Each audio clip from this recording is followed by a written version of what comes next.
Welcome to Concrete Block, the podcast where we dive into the latest news and current events shaping our world. I'm your host, Walter. Today, we're looking at a significant development in transatlantic relations as U.S. Secretary of State Marco Rubio is set to attend the Munich Security Conference amid frayed ties between the United States and Europe. According to reports, Rubio will lead a sizable U.S. delegation to the conference, which starts on Friday, underscoring the importance of these relationships despite what's being described as a crisis of trust. The head of the forum, Wolfgang Ischinger, has noted that more than 50 members of the U.S. Congress are expected to attend, including Democratic Representative Alexandria Ocasio-Cortez. Additionally, 15 prime ministers or heads of state from the European Union will be present, with German Chancellor Friedrich Merz opening the conference. The Munich Security Conference comes at a critical time, following comments last year by U.S. Vice President J.D. Vance that accused European leaders of censoring free speech and failing to control immigration. These statements began a series of criticisms by members of President Donald Trump's administration that have unsettled Washington's European allies. One of the main themes of this year's conference will be Europe's ability to assert itself more strongly through its own capabilities and to speak with one voice, particularly in response to challenges like those posed by President Trump's designs on Greenland. The event will also see Ukrainian President Volodymyr Zelensky leading his country's delegation shortly before the 4th anniversary of Russia's invasion. As we consider these developments, it's clear that the relationships between nations are complex and multifaceted. We'll be watching closely to see how Secretary Rubio's speech on Saturday addresses these issues and whether it offers any insights into the future of U.S. European relations. We'll be right back with more of today's top news on Concrete Block. Welcome back to Concrete Block. We're diving into a complex and thought-provoking topic that's been making waves in the United States. Today, we're exploring the controversy surrounding Black History Month and how it's being perceived by different groups of people. As we examine this issue, it's essential to consider multiple perspectives and avoid taking sides.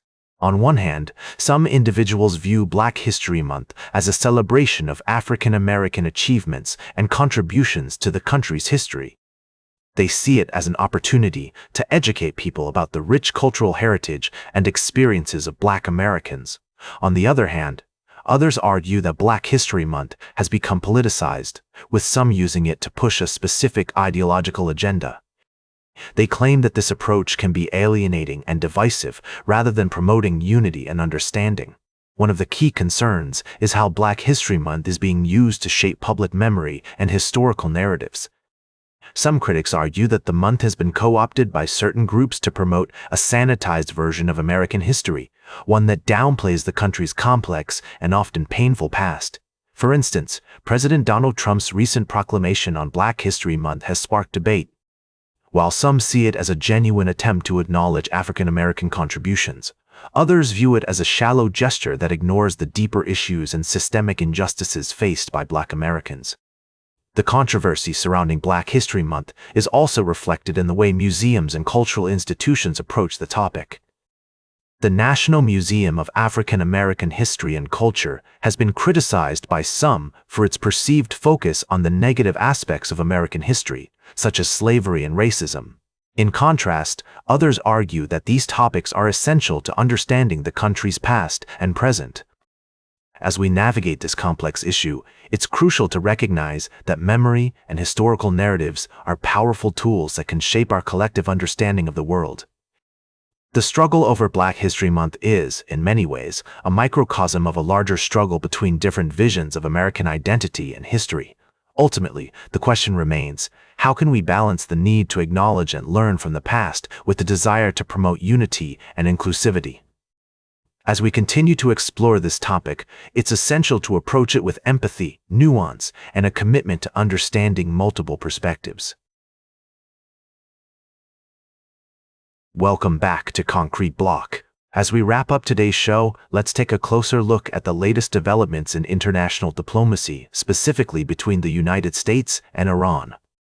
Reports have emerged of indirect talks between the two nations, facilitated by Omani mediation, aimed at reviving diplomatic efforts amidst heightened tensions. According to recent news, Ali Ladihani, an advisor to Iran's supreme leader Ayatollah Ali Khamenei, is set to visit Oman on Tuesday following the U.S.-Iranian talks. This trip is expected to involve discussions with high-ranking Omani officials about regional and international developments, as well as bilateral cooperation. The backdrop to these talks is complex, with the U.S. having attacked Iranian nuclear facilities in June and Iran subsequently halting its enrichment activities. The United States views these activities as a potential pathway to nuclear bombs, while Iran maintains that its nuclear program is solely for peaceful purposes.